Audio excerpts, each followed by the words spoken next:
sur la parole de Dieu, je compte sur Jésus-Christ, parce que je sais qu'on ne témoigne pas en vain, qu'on ne chante pas en vain, quand le Seigneur fait quelque chose, eh bien, il remporte toujours la victoire. Si tu es là, il n'y a pas d'hasard. C'est parce que dans ce lieu, c'est Dieu qui t'a attiré.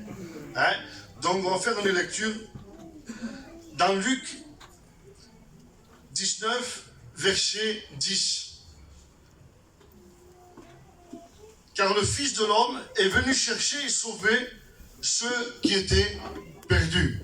Je répète, amen. Car le Fils de l'homme est venu chercher et sauver ceux qui étaient perdus. Seigneur, nous prions avec tes serviteurs et tes servantes, afin que ta grâce repose sur ton serviteur. Je te prie de lui accorder la bière, Gloire à Dieu. le mot de Dieu, Seigneur.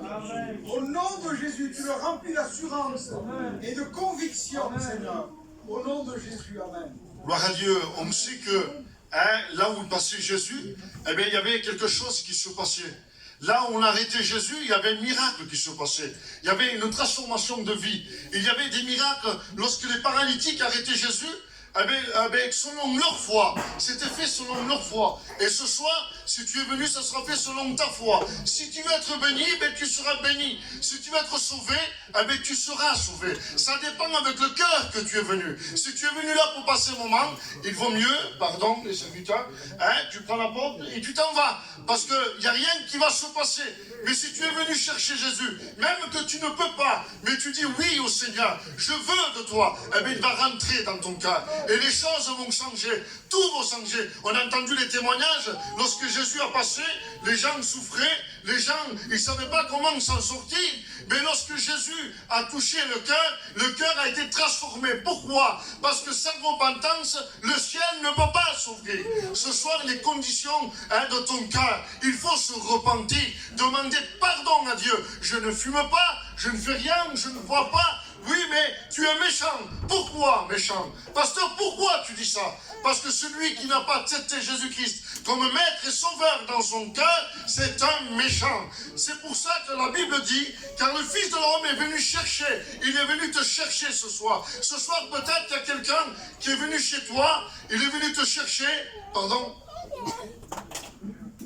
il est venu te chercher chez toi, quelqu'un qui est venu te témoigner de l'amour de Dieu en disant, viens ce soir à la réunion, il y a quelque chose pour toi. Et je sais dans mon cœur qu'il y a quelque chose pour toi. J'étais assis sur ma chaise et le Seigneur transmettait à mon cœur une onction particulière, quelque chose de particulier en disant que les chaînes vont tomber ce soir, que les liens vont tomber. Mais tout dépend de toi. Qu'est-ce que tu veux? Un lépreux se jette devant Jésus. Qu'est-ce que tu veux? Je veux quoi? Mais qu'ils sont purs. Pourtant, Jésus savait ce qu'il voulait. Il savait, il l'a vu, il le voyait. Le monde nous rejetait, le monde nous rejette, le monde ne nous veut pas. Pourquoi? Ils ont pas comme vergogne. Il ne rentrera pas chez moi. Je ne le veux pas. C'est un voleur, c'est un menteur, c'est un escroqueur. Et je ne rentre pas chez toi. Personne ne voulait un lépreux. Personne ne voulait s'approcher d'un lépreux. La lèpre signifie le péché dans notre cœur. Et là, il s'approche vers Jésus. Qu'est-ce que tu veux que je fasse pour toi? Il dit que je sois pur. C'est fait selon ta foi. Il sera fait selon ta foi. Qu'est-ce que tu veux ce soir? Que Dieu fasse pour toi. Il n'y a pas de péché. Il n'y a pas de lien. Il n'y a pas de gêne. Il n'y a rien qui peut tenir devant le sang de l'agneau. Il n'y a rien qui peut tenir devant Jésus.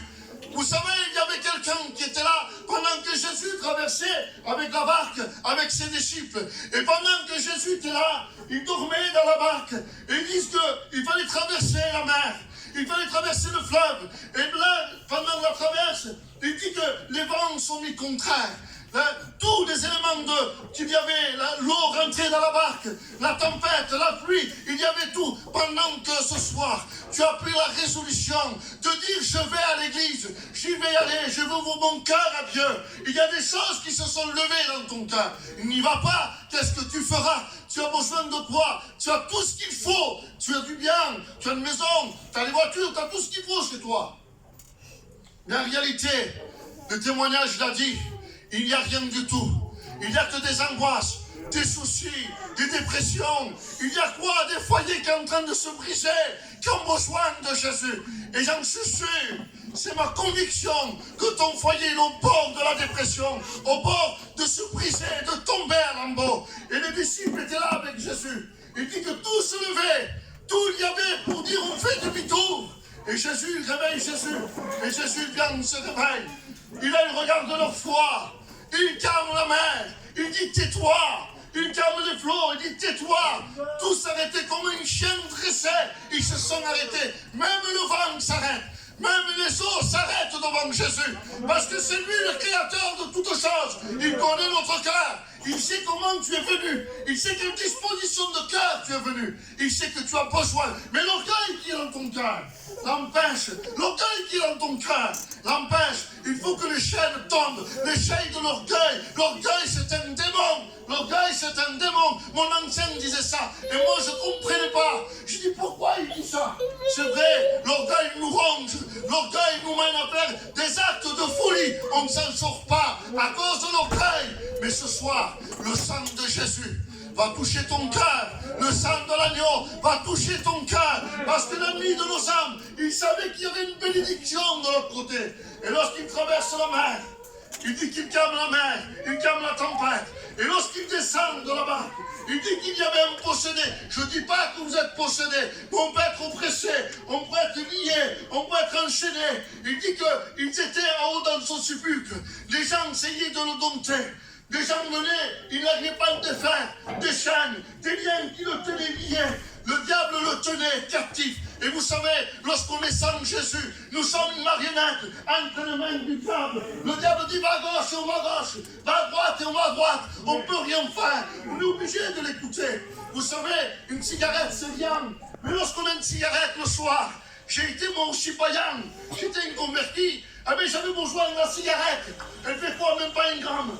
Elle me faisait sortir, j'avais le respect que je vous dois. Il fallait que j'aille fumer. Encore plus de péché. Le péché de notre cœur. Ils sont là, ils nous lient. On ne peut pas s'en sortir. Il dit que cet homme était au fond d'un sépulcre. Tu es au fond de ton angoisse, au fond de ta dépression, tout noir, dans l'obscurité. Et qui m'en sortira de là? Qui va m'en sortir? Il se voyait là. Il se voyait que le diable le frappait. Le diable le mentait. C'est un mensonge du diable. Vous savez, ta tête, elle est dans une bassine d'eau. Et je m'en sortirai pas. Je m'en sortirai pas. Voilà l'eau qu'il y a. Je m'en sortirai pas. Parce que le diable l'amplifie. Mais en réalité, il n'y a que ça d'eau. T'as qu'à crier à Jésus-Christ. T'as qu'à lever la tête vers Jésus. C'est la solution de ton problème. Et tu le sais que c'est la solution de ton problème. Tu ne pourras jamais dire, Seigneur, je ne le savais pas. Le Seigneur te fera montrer cette prédication. Le Seigneur te fera montrer ces témoignages. Le Seigneur te fera montrer les chants qu'il y a eu pour toi. C'est un cadeau du ciel. Un cadeau que je ne méritais pas. Un cadeau que je ne méritais pas. J'ai mérité la mort. L'enfer pour toute l'éternité. Mais le châtiment qui devait tomber sur moi, il l'a pris sur lui à la croix. Et là, il a écrasé la tête du serpent. Et là, nous sommes victorieux en Jésus-Christ. Les liens sont tombés. Tout est tombé. Et cet homme était là au sépulcre, en se voyant dans des chaînes, avec un boulet au pied. Personne, imaginez-vous dans le sépulcre. Pas de femmes, pas d'enfants, plus rien. La dépression nous enferme. La dépression nous met dans l'obscurité. On ferme les fenêtres pour que personne nous voit. On veut parler à personne. On veut voir personne. Qu'est-ce que tu veux? Qu'est-ce que tu as? Je veux être seul. Mais qu'est-ce qu'il y a? Tu as tout pour être bien. Mais tu es mal. Qu'est-ce que tu as? Tu vis dans le péché. Pardon, mais c'est comme ça. Tu vis dans le péché. Mais pourquoi tu vis dans le péché? Parce qu'en vivant dans la dépression, en vivant dans l'angoisse, ça nous pousse dans le péché. Et on prend des Xanax, on prend des Valium, on prend tout ce qu'il faut pour nous calmer. Mais ça calme la chair. Mais l'intérieur est prisonnier. L'intérieur ne peut pas. Si ton âme pourrait sortir au-devant de toi et te dire, tu me fais souffrir. M'a pas soufflé par les cœurs. J'ai été créé pour louer l'Éternel. J'ai pas été créé pour le péché. J'ai pas été créé pour la drogue. J'ai pas été créé pour l'alcool. Mais j'ai été créé pour quoi? Pour louer l'Éternel. Pour glorifier mon Dieu. Pour prier l'Éternel. Venir aux réunions. Avoir une communion fraternelle. Avoir là, chanter des cantiques. Il n'y a pas plus heureux que cela. Amen. Bon, j'ai un peu de peine. Et ça m'étonnerait qu'on mange que du pain. Avec de l'eau fraîche. Attendez pas, attendez. Non, je sais pas, attendez. On va prier. Mon petit-fils qui est là. Il dit Alléluia, pas Alléluia. Il nous fait comprendre, il faut prier. On prie. Je suis heureux. Cet homme était là dans le Sylvian. Impossible de s'en sortir. Mais lorsque Jésus, il descend de la barque, lorsque Jésus, il met un pied dehors, on dirait qu'il est sonde de Jésus, a touché le sépulcre, il est sorti, il dit pourquoi tu es venu me tourmenter? Pourquoi? Pourtant il n'a rien dit, il n'a rien fait. C'est la solution de ton problème. Ne te révolte pas contre Dieu. Dieu n'est pour rien. Contracte ta main. Le diable nous ment. Il vient avec des flots de mensonges. Il vient avec des torrents de mensonges. Et il nous ment. Il dira, tu t'en sortiras pas. Tu ne pourras jamais. Dans ta drogue, tu vas mourir. Dans ta drogue, tu vas rester. Dans ton problème, dans ta dépression, tu vas mourir. Et Jésus est allé. Et là, il le dit bien. Parce qu'il est la solution. La solution, elle est pour toi ce soir. La solution, elle est pour toi. Je suis allé dans une maison, on m'a fait appel. Je suis allé avec un frère. Et à peine rentré dans cette maison, je sentais déjà une atmosphère de dépression, une atmosphère de ténèbres qui pesait dans cette maison. Et on m'a appelé, je suis rentré dans cette maison. Et lorsque j'ai vu les murs, j'ai vu le parterre, j'ai dit, il y a une souffrance dans cette maison. C'est pas possible. Vous savez, lorsqu'on est en dépression, on n'a pas envie de frotter le parterre. On n'a pas envie de faire la vaisselle. On n'a rien envie de faire. T'es en dépression, tu n'en peux plus. Ce que tu veux, c'est mourir. Mais mourir, c'est un suicide. Il y a un suicide, tu ne vas pas au ciel. Un suicide, c'est l'enfer pour toute éternité. C'est une grâce de Dieu que Dieu te parle ce soir. C'est l'amour de Dieu que Dieu te parle ce soir. Elle arrive dans cette maison, et je rentre avec ma compagne, et je sens une atmosphère, je sens quelque chose de pas bon. Et là j'arrive, elle se met à pleurer, elle se met à pleurer en sanglots. Elle dit, j'ai perdu 30 kilos, j'en peux plus. Elle dit, à l'espace d'un mois et demi, j'ai perdu 30 kilos. Elle me dit, j'en peux plus, je suis en train de souffrir. Et moi je la regardais, je la sais pas, ça me dépassait un peu. Et je la regardais, mais j'ai dit, mais la solution, c'est Jésus. J'ai dit, tu veux que je prie pour toi? Oui, mais si je prie pour toi, que tu n'ouvres pas ton cœur, ça ne sert à rien. Elle me dit, non, je veux m'en sortir. Et je veux m'en sortir. Il dit, moi, je pleure le soir. Je ne dors pas. J'ai peur. Pourquoi? J'ai peur de mourir. Je ne peux pas dormir. Je suis obligé de garder les yeux éveillés. Je ne peux pas fermer les yeux parce que le diable me dit qu'il va venir me chercher. Il va me prendre. Que vous voulez pas, c'est une réalité. Vivre sans Jésus, si on meurt, c'est l'enfer pour toute l'éternité. Et là, on a témoigné de l'amour de Dieu. On n'a pas dit grand-chose, ça me dépassait. Je dis, Seigneur, j'ai besoin de toi. Regarde ce cas. Et là, on a fait des petites réunions, mais avec un grand Dieu. Et là, on a annoncé l'évangile, on a parlé de Dieu. Et lorsqu'il a ouvert son cœur à Dieu, ça me va une réunion comme ça, mais dans une maison. Et là, il a ouvert son cœur à Dieu. Elle s'est mise, elle s'est fondée par terre. Elle pleurait, elle criait, elle demandait pardon à Dieu. Baptisée dans le Saint-Esprit, je me suis écarté. J'ai vu la puissance, l'amour de Dieu qu'il avait pour cette maison. Parce que son père, c'était notre grade. Ça faisait longtemps qu'il est tombé. Et j'ai vu la main de Dieu. Sa mère, elle est dure comme une terre. Elle était en train de pleurer. J'ai dit, ça, c'est l'amour de Dieu. Je ne peux rien faire. Je ne touche pas à ce qui fait le Saint-Esprit. Je me contentais de regarder. Et l'Esprit se mouvait dans cette maison. Son frère commence à sortir d'une pièce. Il commençait à pleurer. Il disait qu'il sentait quelque chose. Mais ça ne venait pas de moi. Ça venait de Dieu. Pourquoi? Parce qu'il avait disposé son cœur. Si tu disposes ton cœur, tu verras aussi pour toi. Il n'ouvre pas le ciel. Parce que Jésus t'aime. Jésus t'aime. Jésus t'aime. Jésus t'aime. Jésus t'aime. Les chaînes ce soir, les chaînes vont tomber. Les chaînes que tu as, qui te tiennent depuis longtemps, ils vont tomber. Les chaînes vont tomber. Les liens vont tomber. Ce qui te fait souffrir, pourquoi? Cette femme était là. Impossible de se redresser. Le diable l'a traîné comme ça. Il l'a tenu comme ça, courbé, pendant 18 ans, courbé. Elle ne pouvait pas regarder ce que Dieu a créé. Elle ne pouvait pas garder ses enfants en passe. Son mari ne pouvait rien regarder. On imagine un peu. Et là, il y avait la solution pendant 18 ans. 18 ans, c'est long. Je ne sais pas combien de temps tu vis comme ça. Je ne sais pas combien de temps tu viens à flot de réunions. Je ne sais pas combien de temps on porte des foulards, mais qu'en réalité, il n'y a rien. Tu es en train de souffrir. On est capable de louer Dieu. On est capable de prier Dieu, mais de ne pas ouvrir son cœur à Dieu. Le principal, c'est l'intérieur, ce n'est pas l'extérieur. Ce soir, il faut que tu ouvres ton cœur. Ce soir, il faut que tu ouvres ton cœur. Et Jésus passe par là. Et là, il pose sa main. Elle se redresse. Et là, il voit quoi? Le premier visage qu'il voit, c'est Jésus. Il voit Jésus, il voit la lumière resplendir.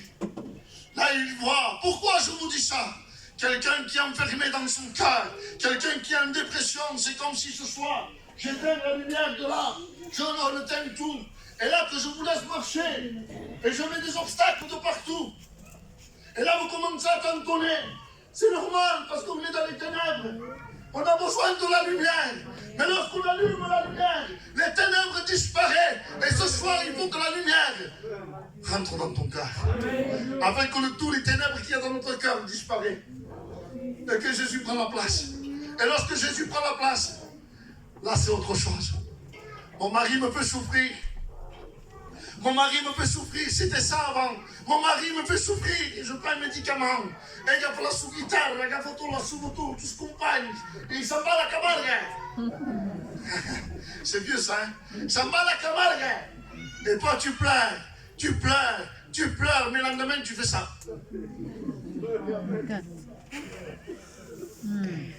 Il faut savoir ce qu'on veut.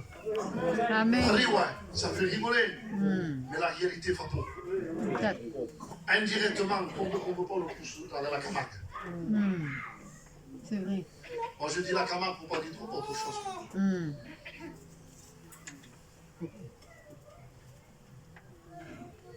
Et après on pleure. Tu veux Jésus, mais tu ne veux pas lâcher. Peut-être. Déjà, quand ton mari vient, ce qui est toujours bon. Il rentre là, dans la chambre. Il est bonjour. On se fout. T'inquiète.